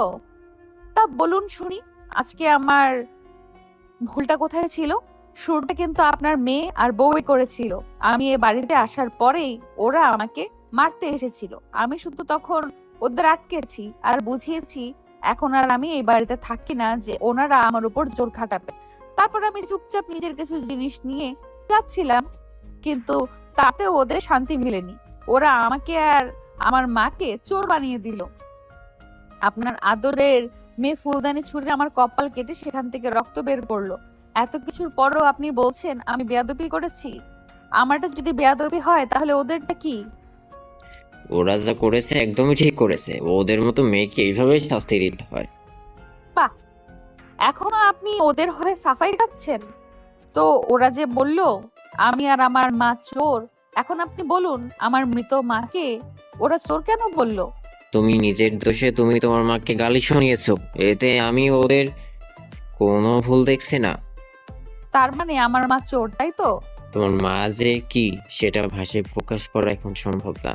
নিজে আজীবন আমাকে জ্বালিয়ে মেরেছে, আর এখন তোমার মতো একটা বেয়াদব জন্ম দিয়ে গেছে যে আমাকে জ্বালিয়ে মারছে। কেন যে তখন ওর খবরটাই বাড়িতে দিতে গেলাম, এখানে না দিয়ে যদি তোমার নানা বাড়িতে দিয়ে দিতাম তাহলে অন্তত তুমি এখানে মায়ের জন্য পড়ে থাকতে না, আর আমারও একটু মুক্তি মিলতো।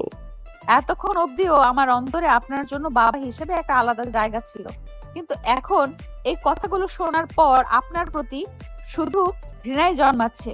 আপনি কি মানুষের কাতারে পড়েন? নিজের সন্তান মৃত স্ত্রীর নামে এইসব কিভাবে বলছেন? একটা সময় তার সাথে তো সময় কাটিয়েছেন, একবারও সেসব কথা মনে পড়ে না? আর এখন এসে বলছেন আপনাকে আজীবন জ্বালিয়েছে আমার মা। এত অকৃতজ্ঞ কিভাবে হন আপনি? এতদিন যা বলেছেন, যা করেছেন সব মেনেছি, একটা কথা মাথায় রেখে যে আপনি আমার বাবা। কিন্তু আজকে আপনি প্রমাণ করে দিলেন আপনি বাবা হওয়ার যোগ্য না, বাবা নামের কলঙ্ক আপনি। আর কি যেন বলছিলেন, আমার মায়ের কবর এখানে দিয়ে ভুল করেছেন? লজ্জা করেন এমন কথা বলেন? লজ্জা কেন করবে শুনি? যেটা সত্যি সেটাই তো বললা। আপনি চুপ করুন, আমাদের মাঝখানে কথা বলতে আসবেন না। এত সময় তোমার অনেক বেয়াদবি দেখেছি, আর না। তাই আপনি ওকে নিয়ে যান তো, বিয়ে করেছেন বললেন তো, নিয়ে যান আপনার বউকে। এর হাত থেকে এবার মুক্তি দিন আমাকে আর আমার পরিবারকে। আর যদি সম্ভব হয় তাহলে ওর মায়ের কবরটা তুলে নিয়ে গিয়ে কোনো গোরস্থানে দেওয়ার ব্যবস্থা করুন। এই মামের হাত থেকে আমাকে বাঁচান। বাবার কথা শুনে নদী ঘৃণায় মাটিতে থুতু ফেলে আর বলে, মা মারা গেলে বাবা বদলে যায় জানতাম, কিন্তু এতটাও বদলে যায় জানা ছিল না। আপনার মতো স্বামী আর বাবা কারণ না হোক, আমার মায়ের কবর এখান থেকে কোথাও যাবে না। আর না তো আমি যাব। যাবেন তো এবার আপনি আর আপনার বউ আর মেয়ে। আমরা যাব মানে? মগের মুলুক পেয়েছে নাকি? তুই না গেলে তোকে ঘর ধাক্কা দিয়ে বের করব। আগে বার যেমন বের করেছিলেন। এই মেয়ে, মাইন্ড ইওর ল্যাঙ্গুয়েজ। কে কাকে ধাক্কা দেবে সেটা সময় হলেই টের পাবে। নদী নিজের হাতে থাকা ব্যাগ থেকে একটা দলিল বের করে, সেটা সবার সামনে ধরে বলে, আমার মায়ের মৃত্যুর পরে এখন এই বাড়ির মালিক আমি। আমার বাড়ি থেকে আমাকে বের করতে চাচ্ছেন? How funny! আমি আপনাদেরকে আজকের দিনটা সময় দিলাম, কাল সকালের মধ্যে আমার বাড়ি খালি করবেন, না হলে আমি এসে ঘাট ধাক্কা দিয়ে আপনাদের বের করব। আর হ্যাঁ, এবার আর কোনো সম্পর্কের তোয়াক্কা করব না, কারোর প্রতি দয়া মায়াও দেখাবো না, ডিরেক্ট অ্যাকশন। কথাটা মাথায় রাখবেন। কাল সকাল মানে কাল সকাল, একদিনও কম বেশি না। মা এসবের মানে কি? ওইসব কি বলছে? মানে হচ্ছে এটাই যে এই বাড়িটা আমার, আর আমি চাইছি না তোরা আমার বাড়িতে থাক। সেজন্য কাল সকালে আগে তোরা এই বাড়ি ছেড়ে যেখানে খুশি চলে যাবি। নদীর এমন কঠিন সিদ্ধান্তে ওর সৎ মা বাবা দুজনেই ভ্যাবাচ্যাকা খেয়ে যায়। ওনারা ভাবতেই পারেনি নদী এমন কিছু করতে পারে। নদী আয়নের হাত ধরে ওকে নিয়ে বাড়ি থেকে বেরিয়ে যায়। ওদের পিছু পিছু আকাশও যায়। নদী আর আয়ন সামনে বসে, আকাশ গাড়ির পেছনে সিটে বসে। নদী জানালায় হেলান দিয়ে চোখ বুজতে থাকে। আকাশ হাসতে হাসতে বলে, ভাবির লাস্ট মোমেন্টে এসে একদম ছক্কা মেরে দিয়েছে। ওদের সবার মুখগুলো একদম দেখার মতো ছিল। আচ্ছা নদী, তুমি আগে কেন শক্ত হওনি? যেহেতু বাড়ি তোমার নামে, তোমার উচিত ছিল আগে শক্ত হওয়া। তাহলে অন্তত এতদিন তোমাকে আর তোমার বোনকে এত কষ্ট পেতে হতো না। আমি জানতাম না, আজকে ভোরে জানতে পেরেছি আম্মু বেঁচে থাকতে আমাদের বাসায় একজন আন্টি কাজ করতো। উনি আমাদের খুব ভালোবাসতো। আম্মু ওনাকে ছোট বোনের মতো দেখতো, নিজের সব গোপন কথা ওনাকে বলতো। আম্মু মারা যাওয়ার পরে উনি কাজ ছেড়ে চলে যান। আজকে সকালে যখন এই বাড়িতে আসার জন্য বের হয়ে বাসে ওনার সাথে দেখা হয়, আমি প্রথমে চিনতে পারিনি, কিন্তু উনি আমাকে চিনে ফেলেন। কথায় কথায় যখন ওনাকে বলি যে আমাদের ওই বাড়ি থেকে বের করে দিয়েছে, তখন উনি আমাকে সত্যিটা বলেন। আর দলিল কোথায় রাখা সেটাও উনি জানতেন, সেটাও বলেন আমাকে। আমি চেয়েছিলাম শুধু নিজের কিছু সার্টিফিকেটের দলিলটা নিয়ে ওই বাড়ি থেকে চলে আসব, কিন্তু ওদের ব্যবহার আমাকে বাধ্য করেছে ওদের সাথে এমন আচরণ করতে। তুমি যা করেছো একদম ঠিক কাজ করেছো। যে পুরুষ নিজের মৃত স্ত্রীকে সম্মান করতে জানে না, নিজের ঔরসজাত সন্তানের সাথে এমন আচরণ করে, তার সাথে এমনটাই হওয়া উচিত।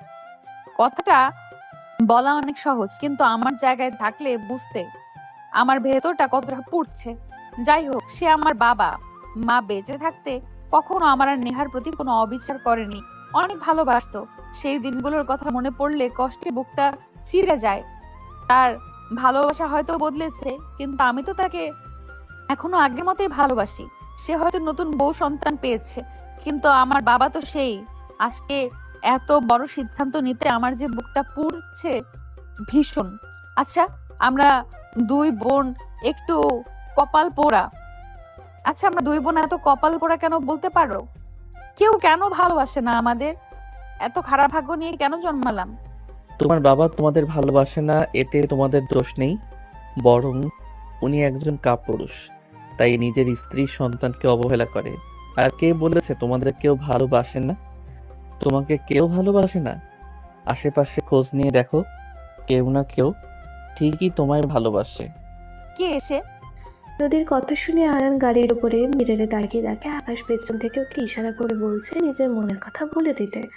আয়ান ঠিক করে আজকে এই সুযোগে নদীকে নিজের মনের কথা বলে দেবে। ও যখনই নদীকে ভালোবাসার কথা বলতে চাবে তখনই ওদের গাড়ির উপরে হামলা হয়। একটা গাড়ি থেকে ওদের গাড়ির উপরে গুলি ছোড়া হয়। আয়ানও সে গাড়িকে লক্ষ্য করে শ্যুট করতে থাকে। একটা গুলি এসে গাড়ির কাঁচ ভেঙে নদীর গায়ে লাগতে যাবে তখনই আয়ান নদীকে নিজের দিকে এনে কভার করে নেয়, আর গুলিটা ওর হাতের বাহুতে লাগে। সাথে সাথে ওই গাড়ির টায়ারে গুলি চালায়। গাড়িটার টায়ার পাঞ্চার হয়ে একটা দেয়ালে গিয়ে অ্যাক্সিডেন্ট হয়। সামনে চেকপোস্ট থাকায় আয়ান দ্রুত নিজের গাড়ি সেখানে নিয়ে পুলিশদের বলে ও এই গাড়িটাকে আটকাতে। এত সময় আয়ানের হাত থেকে অনেকটা রক্ত ঝরে যায়। আয়ান সেন্সলেস হয়ে যায়।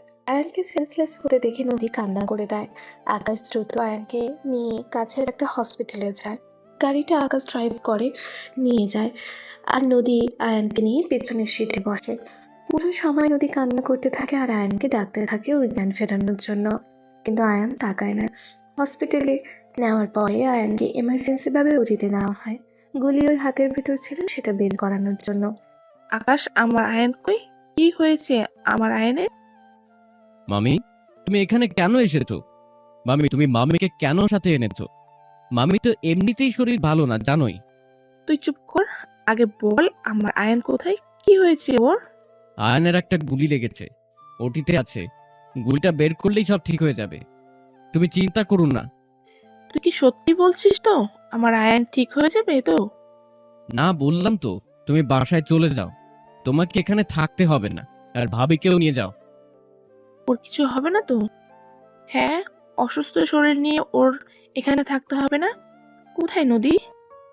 ওই তো বসা। আয়নের মা দেখে নদীর পাশের একটা বেঞ্চে বসে আছে মাথা নিচু করে, দু হাতে মুখ ঢেকে। উনি গিয়ে নদীর পাশে বসেন, নদীর কাঁধে হাত দেন। তার স্পর্শ পেয়ে নদী মাথা তুলে তাকায়। এত সময় ও কান্না করছিল। ওর চোখ এখনো ভেজা, চোখ নাকের ডগা সব লাল হয়ে আছে। নদী আয়নের মাকে দেখতে পেয়ে ওনাকে জড়িয়ে ধরে কান্না করে দেয় আর বলে, সবকিছু আমার জন্য হয়েছে। যদি না আমি বাসায় যেতাম তাহলে আয়নও যেত না আমার পিছু, আর না তো এসব কিছু হতো। আমি একটা অপয়া, যাদের ভালোবাসি তারাই আমার জন্য ক্ষতিগ্রস্ত হয়, না হলে আমায় ছেড়ে চলে যায়। ছোটবেলায় আম্মু চলে গেল, তারপর আব্বু আমাদের একমাত্র অবহেলায় বড় করলো, আর নিজের হুড্ডি হিসাবে এই মানুষটা কি পেয়েছিলাম, আর ওর আজকে এত বড় বিপদ হলো। এসব বলো না মা, তুমি এত ভেঙে পড়ো না। তুমি এভাবে ভেঙে পড়লে তো অসুস্থ হয়ে পড়বে। তোমার বেবির কথা চিন্তা করে তোমাকে শক্ত হতে হবে। এই সময় এমন টেনশন করলে তো ওর ক্ষতি হবে। বেবি? হ্যাঁ, তোমার আর আয়নের বেবি। ওর চিন্তায় তো দেখছি তুমি নিজের প্রেগনেন্সির কথা ভুলে গেছো। আয়ানের চিন্তায় নদীর মনে ছিল না যে সে সবাইকে বলেছে ও প্রেগনেন্ট। ও নিজের কাছেই এখন খারাপ লাগতে থাকে এটা ভেবে যে ও সবাইকে মিথ্যা বলেছে। সবাই কত আশা করে আছে বাচ্চার জন্য। এভাবে সবাইকে ঠকাতেও নিজের কাছে নিজেকে অপরাধী মনে হতে থাকে। নদী ওর শাশুড়িকে সত্যিটা বলতেই যাবে তখন ওটি থেকে ডাক্তার বাহিরে আসে। ডাক্তারকে দেখে আকাশ ছুটে যায় ওনার কাছে। ডাক্তার, আয়নের কি অবস্থা এখন? ওনার বডি থেকে গুলি বের করে ফেলেছি, কিন্তু ওনার অতিরিক্ত ব্লাড লস হয়েছে। কন্ডিশন খুব একটা ভালো না। এমার্জেন্সি ও নেগেটিভ ব্লাড ম্যানেজ করুন। আপনাদের হসপিটালের ব্লাড ব্যাংক থেকে নিন। দেখুন, আমাদের হসপিটালে ব্লাড ব্যাংকেও ও নেগেটিভ ব্লাড নেই। আশেপাশের হসপিটালেও আমরা অনেক খুঁজেছি, সেখানেও নেই। এখন আপনারা দেখুন কোনো ডোনার পান কি না। একটু তাড়াতাড়ি ম্যানেজ করার চেষ্টা করুন, ওনার অবস্থা কিন্তু ভালো না। ডাক্তারের কথা শুনে নদী ছুটে এসে বলে, আমি রক্ত দেব, আমার থেকে রক্ত নেন। আমার ব্লাড গ্রুপ ও নেগেটিভ। আচ্ছা, আপনি আসুন আমাদের সাথে। তুমি রক্ত দেবে মানে কি? তোমার এখন যে অবস্থা, তোমার নিজেরই তো রক্ত দরকার হবে কয়দিন পর। তুমি এখন রক্ত দিতে পারবে না। উনি অসুস্থ। হ্যাঁ, ও প্রেগনেন্ট। সরি ম্যাম, আপনি এখন রক্ত দিতে পারবেন না। আরে আপনারা বোঝার চেষ্টা কেন করছেন না? এই মুহূর্তে রক্ত না দিলে আয়নকে বাঁচানো যাবে না, আর অন্য কোথাও থেকে রক্ত ম্যানেজও হচ্ছে না। ডাক্তার প্লিজ, আপনি আমার রক্ত নিন। নদী, তুমি কেন বুঝতে পারছো না? এখন তোমার রক্ত নিলে তোমার আর বেবির ক্ষতি হবে। আমি নিজের সন্তানের জন্য তোমার ক্ষতি করতে পারবো না। আমি রক্ত দেব। না, দেবে না। প্রেগনেন্ট অবস্থায় তোমাকে আমি কিছুতেই রক্ত দিতে দেব না। প্রেগন্যান্ট নই আমি। তুমি এসব কি বলছো নদী? যা বলেছি সত্যি বলেছি। আমি জানি তুমি আয়ানকে অনেক ভালোবাসো, কিন্তু রক্ত দেওয়ার জন্য এভাবে সন্তানের বিষয়ে মিথ্যা বলা ঠিক না। আর রক্ত দিলে তোমার বেবির জন্য ক্ষতি হবে। মা, একটু বোঝার চেষ্টা করো। মা, আমি জানি আমি যেটা করেছি অন্যায় করেছি, কিন্তু সত্যি হলো আমি প্রেগন্যান্ট নই। সেদিন যাতে আপনারা আমাদের বিয়েটা মেনে নেন, তাই আমি মিথ্যা বলেছিলাম। আমাকে ক্ষমা করে দেবেন এত বড় মিথ্যা বলার জন্য। তুমি এসব কি বলছো? আমি সব সত্যি বলছি মা। এতদিন আমি প্রেগন্যান্সির নাটক করেছি। নদীর কথা শুনে আয়নের মা একটা ধাক্কা খায়। উনি প্রচন্ড রেগে যায়। উনি এতটাই শক্ত পায় যে পড়ে যেতে নেয়। নদী ওনাকে ধরতে গেলে উনি নদীকে সজোরে একটা থাপ্পড় মারে। মা, চুপ। আর একটা শব্দ তোমার মুখ থেকে শুনতে চাই না। মৃত্যু প্রতারক, এত বড় ছলনা করলে তুমি? তোমাকে নিজের মেয়ের মতো ভালোবাসা দিয়েছিলাম, আর এই তার প্রতিদান? কিভাবে পারলে এইভাবে দিনের পর দিন মিথ্যা নাটক করে আমাদের সবাইকে ঠকাতে? নদী কোনো উত্তর দেয় না। আয়নের বাবা রক্তর খোঁজ নিতে বাহিরে গেছিলেন কথা বলতে। ফিরে এসে সব শুনে উনি কষ্ট পান, কিন্তু নদীকে কিছুই বলেন না। মা, আমি জানি আমি অন্যায় করেছি। তার জন্য আপনি আমাকে যা শাস্তি দেওয়ার না হয় বাসায় গিয়ে দেবেন। এখন আপনি উত্তেজিত হবেন না। আপনার শরীর ভালো নেই, দয়া করে আপনি শান্ত হন। চুপ। তুমি আর আমাকে মা বলে ডাকবে না। তোমার মতো মেয়ের মুখে মার ডাক শুনতে চাই না। ঠিক আছে, ডাকবো না, কিন্তু আপনি একটু শান্ত হন দয়া করে। বাবা মায়ের শরীর ভালো না। আমি জানি আমি আপনাদের সবাইকে অনেক বড় মিথ্যা বলেছি, অনেক বড় অপরাধ করেছি। তার জন্য আপনারা আমাকে যা শাস্তি দিবেন আমি তাই মাথা পেতে নেব। কিন্তু এখন দয়া করে মাকে শান্ত হতে বলুন। আপনি মাকে নিয়ে বাসায় চলে যান। এখানে আকাশ আর আমি থাকছি। আমি ডাক্তারের সাথে যাচ্ছি রক্ত দিতে। তুমি এমনটা না করলেও পারতে। আয়নের বাবা আর কিছু না বলে আয়নের মাকে নিয়ে বাসে চলে যায়। আয়নের মা যেতে চায় না, কিন্তু আয়নের বাবা ওনাকে জোর করে নিয়ে যায়। নদী ডাক্তারের সাথে যায় রক্ত দেওয়ার জন্য। তখনই কান্না করতে করতে আয়নের বোন অর্পি আসে। ও সকালে কলেজে গিয়েছিল। বাসায় এসে ভাইয়ের অ্যাক্সিডেন্টের কথা শুনে সোজা হসপিটালে চলে এসেছে। আকাশ ভাই, ভাইয়া কোথায়? ভাইয়া কেমন আছে? তুই আবার কেন আসলি? তোর ভাইয়া ঠিক আছে? একটা ছোট অপারেশন চলছে ওর, চিন্তা করিস না। ভাইয়া সত্যি কিছু হবে না তো?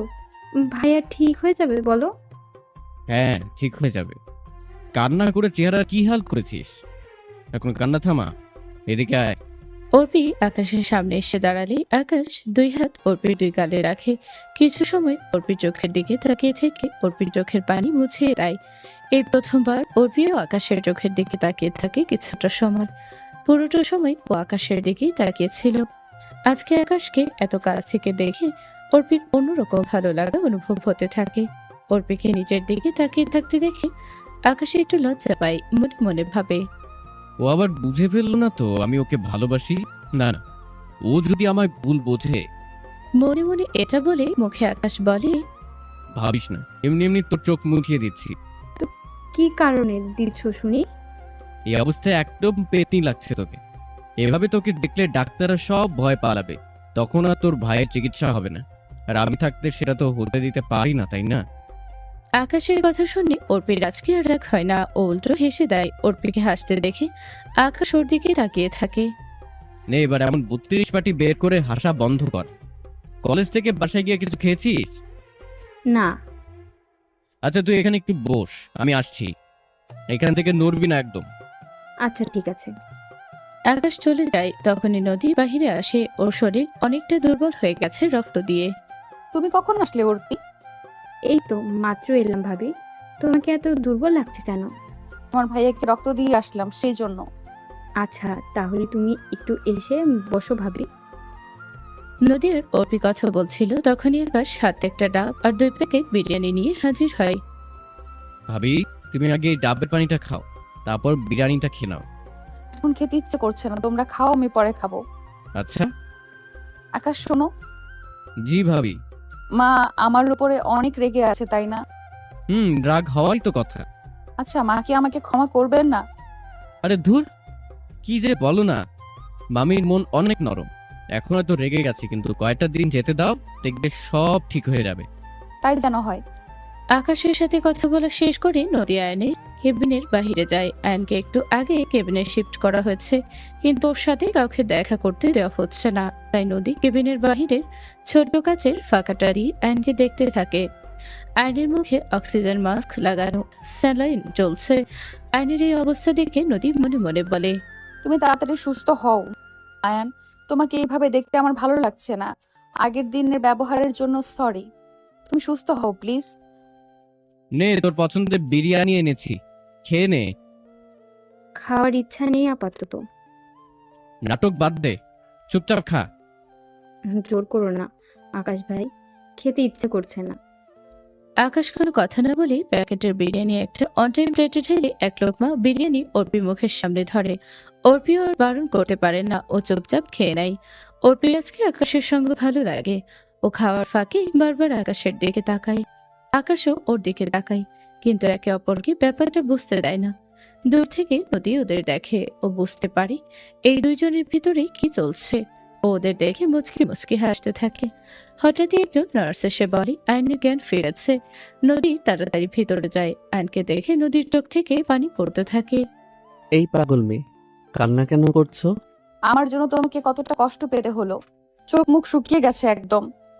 তোমার জন্য কেন হতে যাবে? যদি না আমি বাবার বাড়ি যেতাম তাহলে তো তুমিও যেতে না, আর ফেরার পথে এসব কিছুই হতো না। আরে পাগল, তোমার জন্য কিছুই হয়নি, যা হয়েছে আমার জন্যই হয়েছে। শোনো নদী, ডিফেন্সে চাকরি করলে শত্রু থাকবেই, আর আমি তো মনে করো ঘুষ নেই না, সবসময় সৎ হয়ে চলার চেষ্টা করি, তাই আমার শত্রুর সংখ্যাও বেশি। ওরা আমাকে হয়তো আরও কয়েকদিন থেকেই ফলো করছিল, বাগে মিলছিল না, তাই এতদিন অ্যাকশন নেইনি। আজকে বাগে পেয়ে অ্যাকশন নিয়েছে, এতে তোমার কোনো দোষ নেই।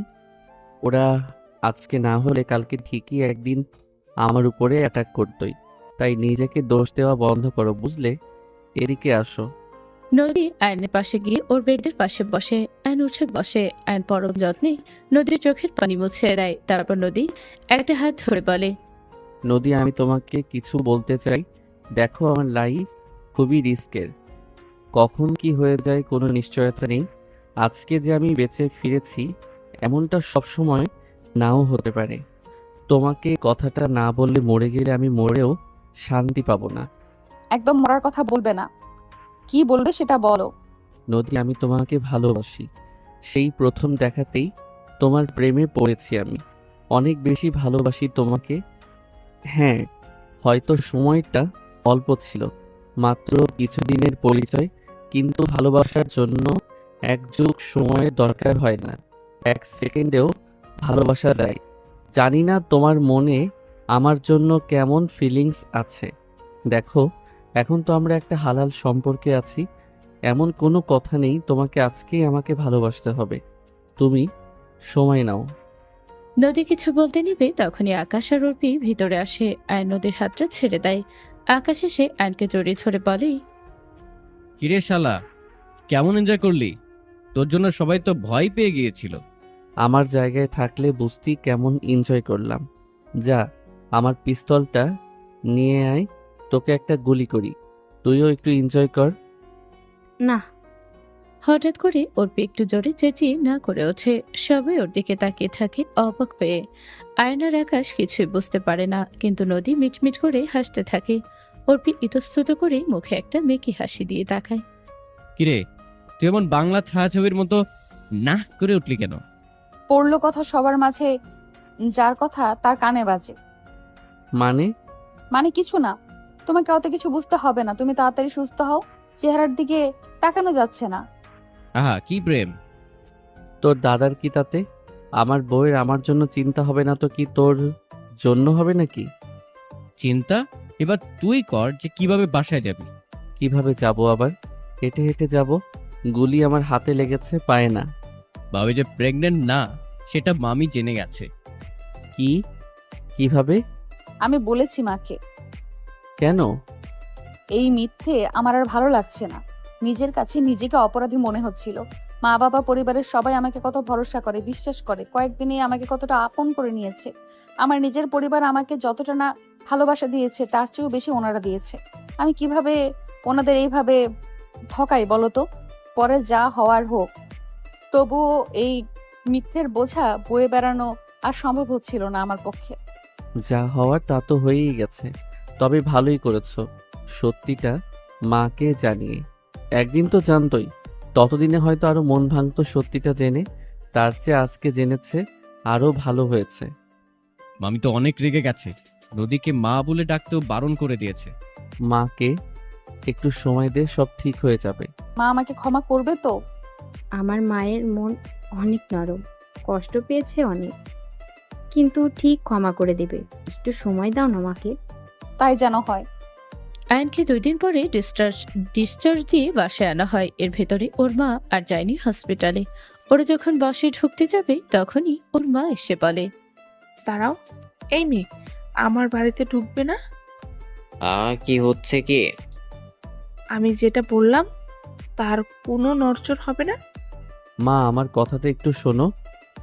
কি শুনবো বলো, কি শুনবো? এই মেয়ে দিনের পর দিন আমাদের সবাইকে মিথ্যা বলেছে, এখন জঘন্য অপরাধ আমি কখনো ক্ষমা করব না, আর না তো এই মেয়েকে ক্ষমা করব। মা, ও ভেবেছিল তোমরা আমাদের বিয়েটাকে মানবে না, তাই ও সবাইকে এই মিথ্যেটা বলেছে। তুই একদম বউয়ের হয়ে চামচামি করবি না। তোর বউ এমন একটা বিষয় নিয়ে মিথ্যা বলেছে, সেটা ক্ষমার অযোগ্য। ওকে আমি কিছুতেই আর এ বাড়িতে ঢুকতে দেব না। এবার কিন্তু একটু বেশি বাড়াবাড়ি হচ্ছে। ও এই বাড়ির বউ। এই বাড়ি থেকে ওকে বের করে দেওয়াটা তোমার শোভা পায় না। তুমি ওকে অন্য কোনো শাস্তি দাও, তাও এমন কঠিন হয় না। দরদ দেখছি উতলে পড়ছে, তুমিও দেখছি আমার কথার দাম দিচ্ছ না। ব্যাপারটা তেমন না। মা, ভাবিকে তাড়িয়ে দিও না প্লিজ। ভাবিকে ক্ষমা করে দাও। বড়দের মাঝখানে তোমার নাক গলাতে হবে না, একদম চুপ থাকো।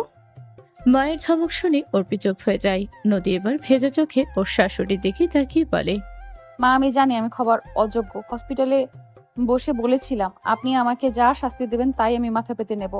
তাই এখন আপনি যদি চান আমি এই বাড়ি থেকে চলে যাই তাহলে তাই হবে। তবুও বলবো, পারলে আমাকে ক্ষমা করে দেবেন। মা, এটাই কি তোমার লাস্ট ডিসিশন? হ্যাঁ।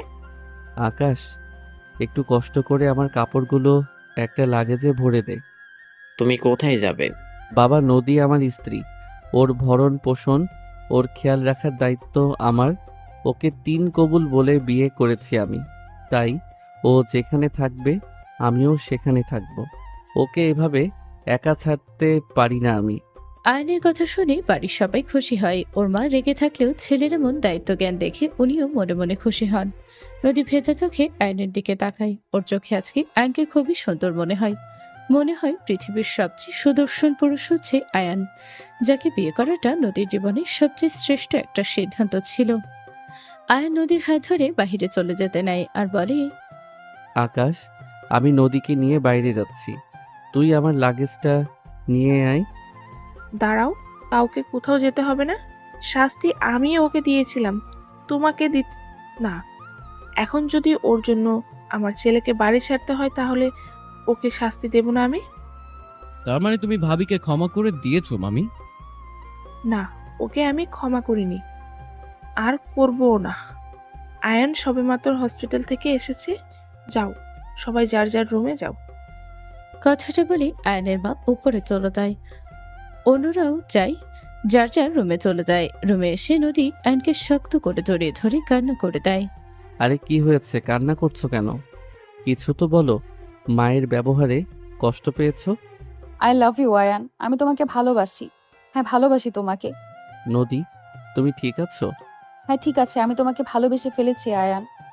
হয়তো আরো আগেই তোমার প্রেমে পড়েছি, কিন্তু উপলব্ধি করতে পেরেছি আজকে। ঠিক আছে। কি ঠিক আছে, আমি যে আই লাভ ইউ বললাম তুমি তার রিপ্লাই দাও। রিপ্লাই লাগবে? হুম। আয়ন এক হাতে নদীর কোমর শক্ত করে জড়িয়ে ধরে, ওকে নিজের কাছে টেনে নিয়ে আসে।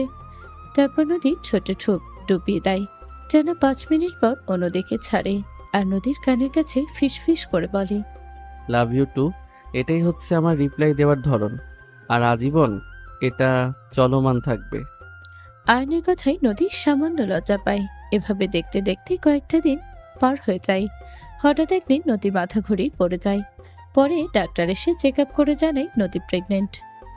এই খবরে সবাই অনেক খুশি হয়। আয়নের আম্মু ও নদীকে ক্ষমা করে দেন। সবাই মিলে নদীর অনেক খেয়াল রাখতে শুরু করে।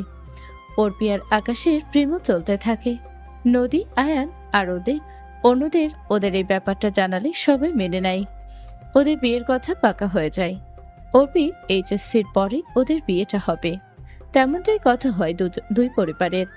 আয়না নদীর একটা মেয়ে হয়। মেয়ে নিয়ে ওদের হাসি খুশি জীবন কাটতে থাকে।